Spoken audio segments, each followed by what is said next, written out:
Sir, pwede po bang matulog saglit? Bago po tayo umuwi, mukhang natamaan po kasi ako eh. Tinuro ni Oliver kung saan siya pwedeng matulog pero paghakbang ni Elena muntik na itong matumba kaya inalalayan niya na lang ito papasok sa kwarto. Nung nasa loob na sila, hinawakan ni Elena si Oliver, di ito nagsalita pero parang inakit niya ito. Elena, anak, di mo naman madinay na mag-ama nga sila. O, tingnan mo naman, magkamukha. Nako, aminin mo na ang totoo. Huwag mo nang ipagkait ang anak mo sa ama niya. Bago ako magpatuloy, kung di ka pa nag-subscribe, pakipindot na lang ng subscribe button. Si Elena ay nagtatrabaho bilang isang staff sa isang hotel. Noong una sa isang kilalang restaurant ito nagtrabaho. Matagal din siya doon, pero umalis siya dahil pinagselosan ito ng asawa ng may-ari. Kaya pinili niyang umalis para sa katahimikan ng lahat dahil ayaw niyang ma-involved sa kahit anumang issue. Maganda si Elena pero di pa siya nagkaka-boyfriend kahit kailan dahil ayaw niya. Isang araw naglilinis siya sa kwarto ng isang balikbayan guest dahil nagpatawag ito ng cleaner. Good day po, sir. Maglilinis lang po ako na room. Mamaya na konti pag alis ko pero wag ka nang lumabas, dito ka lang, saglit lang naman ako eh. Hinintay ni Elena na makaalis ang lalaki, iniisip niya na ang gwapo nga, pero suplado naman kasi di man lang sumagot nung binati niya ito. Maya-maya lumabas na ang lalaki, ni hindi man lang nagsabi na lalabas na. Kaya nagumpisa na siyang maglinis, pero biglang bumukas ang pinto at nabulaga siya dahil bumalik ang lalaki. Ano ba yan? Bakit ka na naglinis? Di ba nga ako nakaalis? Sorry sir, akala ko kasi umalis na kayo eh, kasi lumabas po kayo. May tiningnan lang ako sa labas at saka sasabihin ko naman sa'yo kung aalis na ako para makapaglinis ka na eh. O sige na, maglinis ka na, aalis na ako. Ano nga ang pangalan mo? Dahil gusto ko ikaw na lagi maglilinis dito ah. Elena po. Di na sumagot ang lalaki at umalis ito, ni hindi na nga tiningnan si Elena nung nagpakilala ito sa kanya. Pero naunawaan yun ni Elena dahil may tao talagang ganun na mababa ang tingin nila sa ibang tao na kagaya niya dahil housekeeper lang ito. Pero proud si Elena sa trabaho niya dahil ito ang bumubuhay sa kanila ng ina niya. Bago umuwi, bumili muna si Elena ng pasalubong sa nanay niya, bumili ito ng siopaw at siomai. Mano po, Nay? Oo, sige na, magbihis ka na para maghapunan na tayo. Ay, mukhang ang sarap ng luto mo na iya. Sus! Bola! Lahat naman ng luto ko masarap para sa iyo eh. Kahit simple lang. Ay anak, kailan ka ba mag-aasawa? 28 ka na, baka di ka na magkakaanak yan. Ako, gusto ko na magkaapo. Sayang naman yung ganda mo kung walang magmamanan yan. Nay naman eh, ayan ka na naman. Anak, alam kong natatakot ka mag-asawa kaya siguro hanggang ngayon wala ka man lang pinakilala sa akin na boyfriend. Anak, isipin mo din na magkakaiba naman ang mga lalaki. Hindi lahat katulad ng tatay mo na irresponsable at babaero. Malay mo naman, di ba? Baka kabaligtaran sa tatay mo ang mapapangasawa mo. Swertiyahan lang naman kasi ang pag-aasawa at di mo malalaman ang swerte mo kung may takot ka sumubok. Anak, di naman sa pinupursige kita. Ang kaso lang, ayaw ko kasing mag-isa ka. Paano na lang kung mawala ako? Kaya gusto ko ring may anak ka para may kasama ka sa buhay. May pamilya para mas maging masaya ka. Ay naku Nay, saka na lang natin yan pag-usapan. Magpapabuntis na lang ako kaysa mag-asawa, no? Araw ng Huwebes, kahit day off ni Elena, pumunta pa rin ito sa hotel dahil may usapan sila ng kaibigan niya na balikbayan na gumala. Sa hotel na tinatrabahoan niya ito nagstay. Sa lobby siya naghihintay, di na siya pumunta sa room ng kaibigan dahil kasama nito ang foreigner na boyfriend. Habang naghihintay, nakita niyang papasok ang lalaking suplado, napatingin ito sa kanya pero nagkunwari lang siyang di niya nakita ito hanggang sa lumapit ito sa kanya. Di ba ikaw yung room attendant na naglilinis sa room ko lagi? Opo sir, ako po yun. May hinihintay ka ba? Asawa or boyfriend? Imbes na sagutin ang tanong, nag-excuse lang ito sa kausap at tumalikod na si Elena nung kumaway ang boyfriend ni Hazel. Nagtaka siya bakit di kasama nito ang kaibigan, ang sabi naman ng boyfriend, may nakalimutan kaya bumalik at nauna na lang daw siya, malapit nang mag-60 ang boyfriend ng kaibigan niya, mabait ito kaya siguro nagustuhan ni Hazel. Nahiya nga siya dito kasi sinama pa siya ng kaibigan pero okay lang naman daw para mag-enjoy din daw ang kaibigan niya.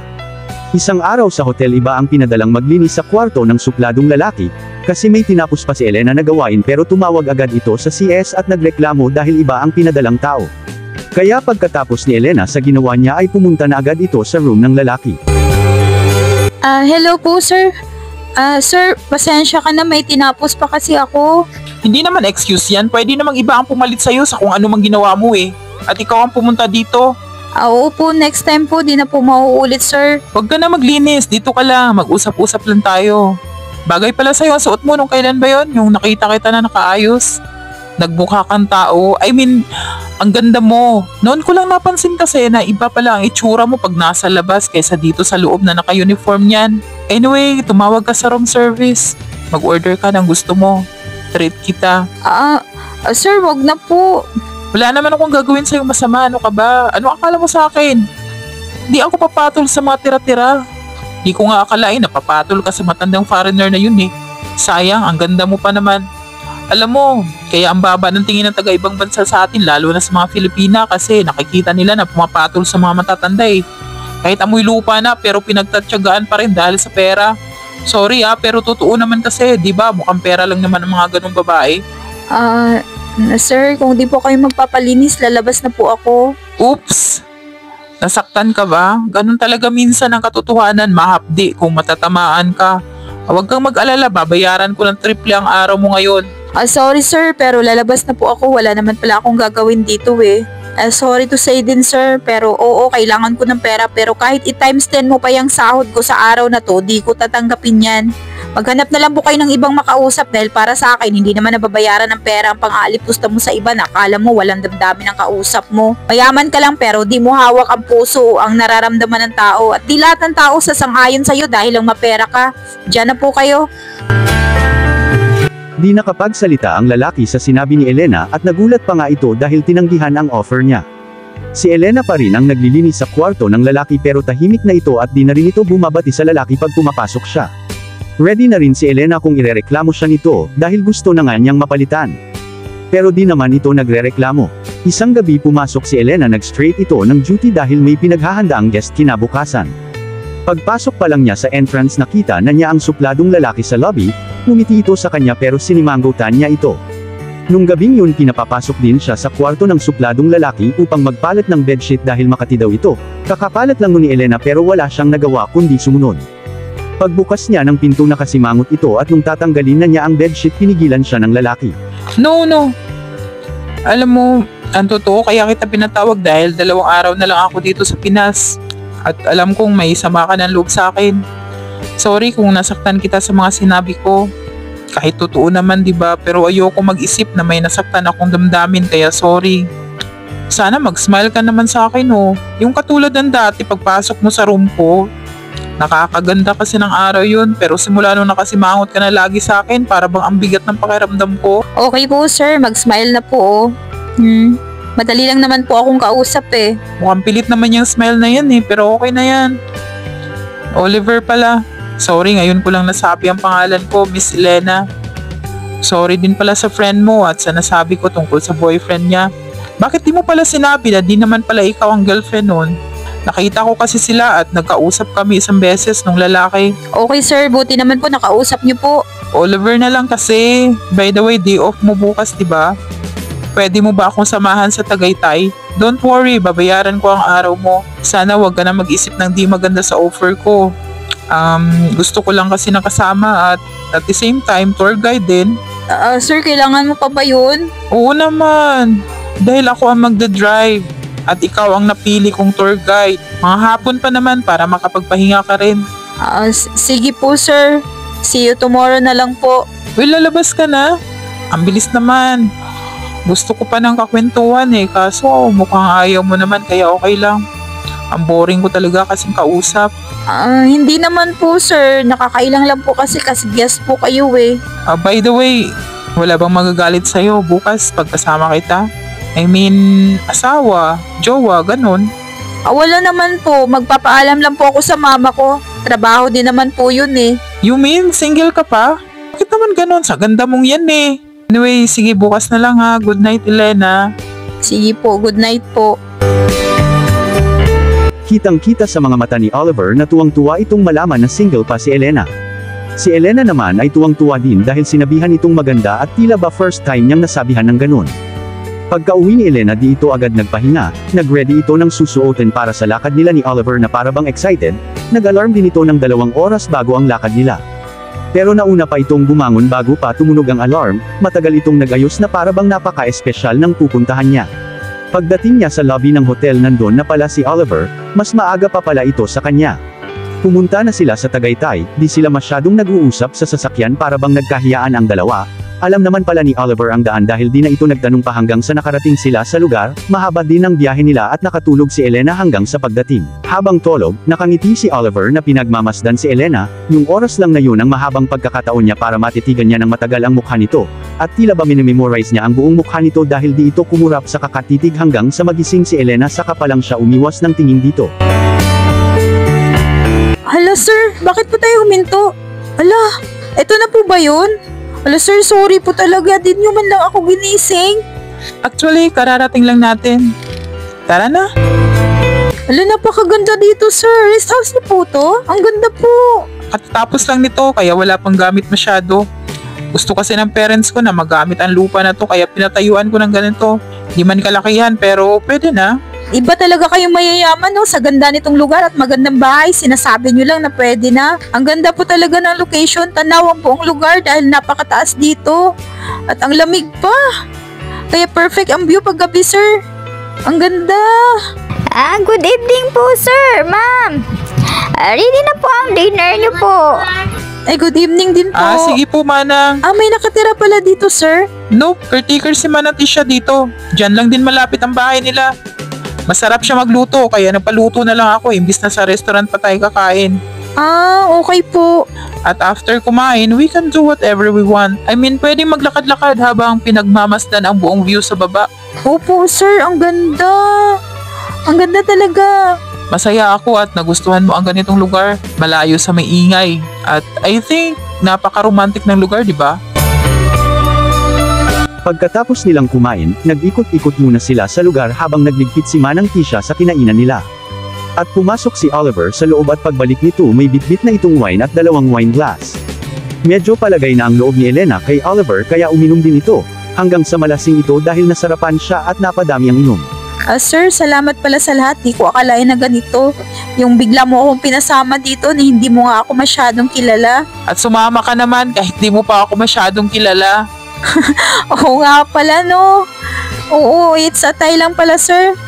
Sir, saan pala ang kwarto dito? Pwede ba akong umidlip saglit bago tayo umuwi? Mukhang natamaan ako eh.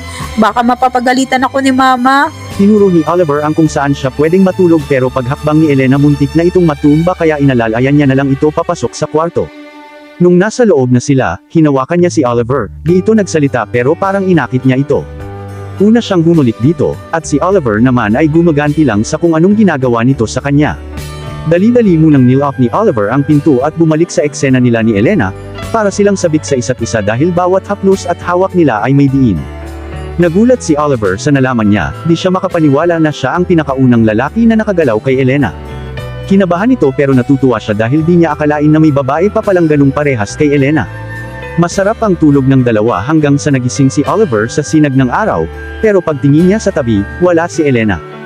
Iniisip niya na baka nauna lang itong bumangon kaya hinintay niya itong bumalik sa kwarto baka nasa banyo lang. Pero matagal na siyang naghintay at walang Elena na bumalik, nagsimula na itong kabahan pero pagtingin niya sa may table na maliit may sulat ito at ang nakasulat. Sir, wag mo na akong hanapin. Okay lang ako. Pasensya ka na sa nangyari at sana kalimutan mo na lang yon. Napaisip na lang si Oliver sa nabasa niya bakit ganun si Elena dahil kung sa ibang babae, big deal yun lalo na at siya ang nakauna nito, pero itong si Elena kakaiba. Pagbalik ni Oliver sa hotel, tinanong niya agad kung pumasok ba si Elena. Nung sinabi ng kasamahan niya na hindi, agad itong kinuha ang address at pinuntahan ang lugar. Nakausap ni Oliver ang nanay nito at sinabing umalis si Elena, sa makalawa pa ang balik kaya nag-iwan na lang ng contact number si Oliver dahil bukas na ang balik nito sa Canada at di niya makontak ang number ni Elena. Lumipas ang 3 taon, sa hotel pa rin nagtatrabaho si Elena, sa di inaasahang pangyayari muling nagtagpo ang landas ni Elena at Oliver. Di inaasahang pagpasok niya sa room ay si Oliver ang nakita niya, sobrang nagulat ito pero agad namang napakalma ang sarili. Welcome back sir, may kasama po ba kayo? Tumingin lang sa kanya si Oliver at di sumasagot, kaya tahimik na lang si Elena habang naglilinis pero nagpaalam din naman itong umalis nung matapos na siya kahit alam niyang di sasagot si Oliver. Para bang di pa ito ready makipag-usap pero isang araw pinuntahan ni Oliver ang tinirhan ni Elena dahil di na niya ito nakita pa. Pero matagal na pala itong wala doon at walang nakakaalam kung saan lumipat dahil ang nakalagay na address ni Elena sa trabaho niya ay yung lumang address pa rin. Hinanap niya si Elena na parang may atraso ito sa kanya pero bigo siya, nag-emergency leave si Elena at di na ito nakita muli ni Oliver. Nalaman din niya na may anak na ito kaya inisip niya na baka nag-asawa na ito. Saka lamang siya tumigil na makita pang muli si Elena. Nakabalik na si Elena sa trabaho, pero di na ito ang room attendant ni Oliver. Nagpasalamat naman si Elena dahil sa wakas back to normal na ang buhay niya. Isang hapon pumunta ang mama at anak ni Elena sa hotel dahil mamasyal daw sila pagkatapos ng duty nito. Lalaki ang anak ni Elena pero di niya ito kamukha, dahil mas kamukha ito sa ama. Karga ni Elena palabas ang anak niya habang nakasalubong si Oliver sa may pinto. Di na tumingin si Oliver sa kanya at kasiyahan naman yun ni Elena na idedma siya ni Oliver. Lumipas ang mga araw, kampante na si Elena na wala nang pakialam si Oliver sa kanya, kaya kahit lagi pa siya nitong makita at makasalubong parang staff na lang talaga ang tingin nito. Isang araw pumunta na naman ang maglola sa hotel, sa may lobby ito naghintay kay Elena. Malikot si Timmy, ito ang pangalan sa anak ni Elena, at sa sobrang likot nito nabangga siya ng tao dahil di ito nahawakan agad ng lola at mabilis itong nakatakbo. Anak ko, sir, pasensya na po. Talaga, sir, ang likot-likot kasi nitong batang to. Ikaw naman wag kang malikot, baka mamaya hindi na tayo papupuntahin dito. No! Halika na. No, okay lang po. Hello buddy, anong name mo at ilang taong ka na? Hello po, I'm Timmy. I'm 3 years old. Kapa-birthday ko lang po. Oh, Temi, mag-ingat ka kasi. Halika na. Sorry, sir, Excuse po, sir. Kumaway ang bata kay Oliver habang palabas ito na karga-karga ni Elena. Napatigil bigla si Oliver nung sinabi nung bata na 3 years old ito, dahil may naalala siya kaya nung malayo na sila Elena, lumabas din ito at sinundan sila. Nagpunta sila Elena sa mall, kumain sila at bumili ng ilang toys ni Timmy.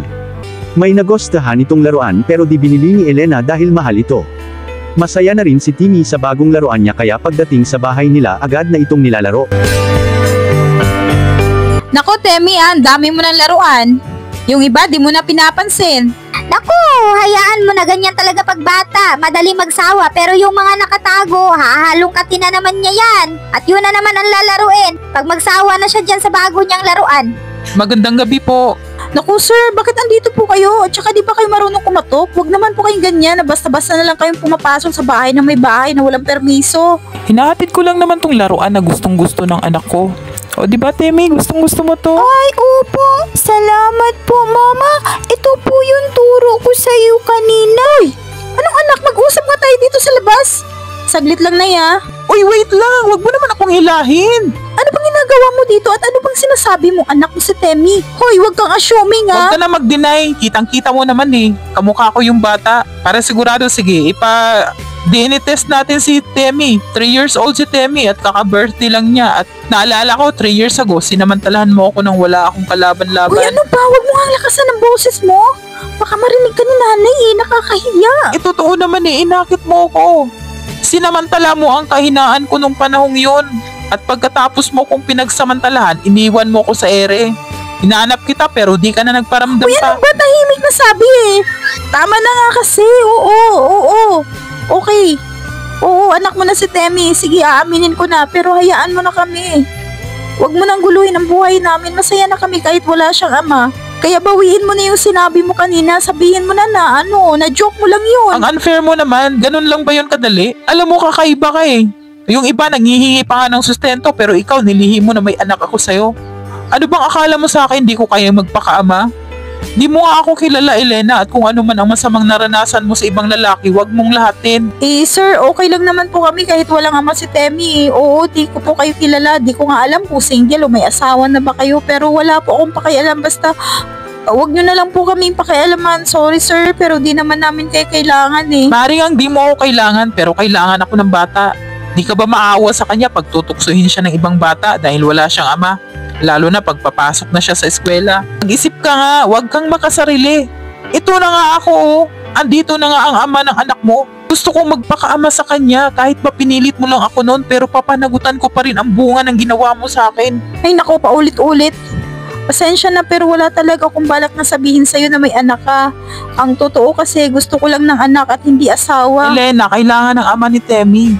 Okay lang kung ayaw mo akong pananagutan at ayaw mo akong pakakasalan, pero di pwede ang hinihiling mo na papabayaan ko na lang ang anak ko. Ay naku, bahala ka nga, pero paano ko sasabihin sa kanila ni nanay? Ako na bahala. Relax ka lang. Pumasok na nga sa loob si Oliver at siya na nagsabi at in-explain niyang mabuti kung paano siya naging ama nito. Maya-maya pumasok na rin sa loob si Elena. Nay, pasensya na po kayo kung di ko sinabi sa inyo ang totoo. Timmy, ang papa mo ang pogi, no? Opo, Mama, parang ako pala, pogi din. O sige na, Elena, sakasuhin mo na yung birth certificate ng bata. May ama naman pala eh. Ikaw talaga, nagdidesisyon, hindi nag-iisip. Ako na po ang bahala, ma. Tita pala. Masayang naglalaro si Oliver at Timmy, ang saya ng bonding ng mag-ama. Nakangiti naman sila ni Elena habang pinagmamasdan nila ito. Nakita ni Elena na iba pa rin pala ang kasiyahan ng bata pag may makilalang ama, iba pa rin pag kumpleto ang pamilya. Kahit may takot na baka katulad din si Oliver sa ama nito na pinabayaan lang sila at sumama sa ibang babae. Handa na siya, basta sa ngayon nakikita niya ang anak niyang masaya kasama ang ama. Ipinasyal ni Oliver kasama ng anak nila ni Elena at ang mama nito sa Tagaytay. Uy, sir, wag mo na kargahin yan. Ang bigat na yan eh. Anong sir? Elena naman. Oliver na lang. May anak na nga tayo, oh. Papa, mama, doon muna po ako kay nanay ah. Okay, baby. Ingat kayo ah. Oh, di ba? Ang saya ng anak natin. Oo nga po eh. Salamat pala. Ikaw ba, wala kang balak na ligawan ako? Bakit naman? Wala ah. Ang sakit naman. Sige na nga, ako naman niligaw. Pwede ba? Alam mo kasi, simula nung makilala kita, ginulong na ang isip ko eh. Gusto talaga kita, Elena, noon pa. Di lang dahil may anak na tayo ngayon, pero gusto ko ding maging parte ng buhay mo. Di ako mangangako, pero sisikapin ko araw-araw maging mabuting ama at asawa ako sa'yo at sa anak natin. Wala, asawa agad? Oo naman. Bakit? Ikaw nga unang lumabag sa proseso eh. Kita mo naman, di mo ako niligawan pero anak na agad ang binigay mo. Loko ka talaga. Sige na. Will you marry me? Nagpakasal nga si Oliver at Elena, masaya ang dalawa, dahil parehas naman silang in love din sa isa't isa, pero nilihim lang nila ang kanilang nararamdaman. Pero mas masaya si Timmy. Minsan talaga di natin masasabi ang kapalaran ng pag-aasawa dahil may masalimut at mayroon din namang masaya.